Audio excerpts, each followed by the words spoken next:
coming in around the roof below us, merging with the waters, the calmer waters of the Caribbean Sea. So this is the northernmost tip of St. Kitts. This is where the Atlantic and the Caribbean merge. We're looking down on the right hand side. You want to capture that beautiful view. Up above us on the hillside is Lavington Great House, Lord Lavington Payne. So this is a typical great house up the top there. The great house would have been where the planter would have lived on the estate, and right near the great house is the sugar mill. So we're looking back there in the 8 o'clock position, Lavington Great House, and I understand it's on the market. It's also on the market. Other estates in this area, Lynch's up above us, you can see the chimney stack, and ahead of us is Parsons. Now, sugar was first planted by the English in 1643. The first major crop they had planted was tobacco, but tobacco wasn't doing as well in Britain because tobacco was also grown in America, and that tobacco seemed to have been a better yield. So the British... Is everyone doing okay?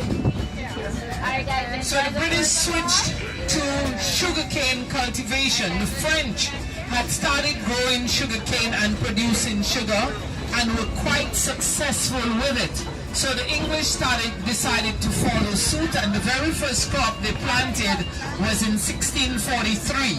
Over the next 100 years, every bit of arable land that could be found was put under sugarcane cultivation.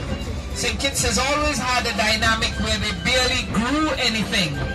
Okay, they always imported quite a lot. So the only other planting that could be done, you know, they had little vegetable gardens, some orchards and so on the estate yard. They planted in the gut sides, which were very risky, and so on. But all of the arable land was put under sugarcane cultivation. How did that happen? When the Europeans came here, of course, there would have been a lot of forest land, just like you're seeing how nature is taking back the fields today. All this forest land, and they brought in indentured servants. Indentureship was servitude. People were brought here to work in servitude for a period of time. People were brought from England, Ireland, and Scotland. People who had run afoul of the law, people who were prisoners of war, people who were seeking a way to make some money. They came here and worked in servitude for a while. If you survived your tenure of indentureship, then you would be given land or a piece of money, and we know of one indentured servant who actually became a planter himself.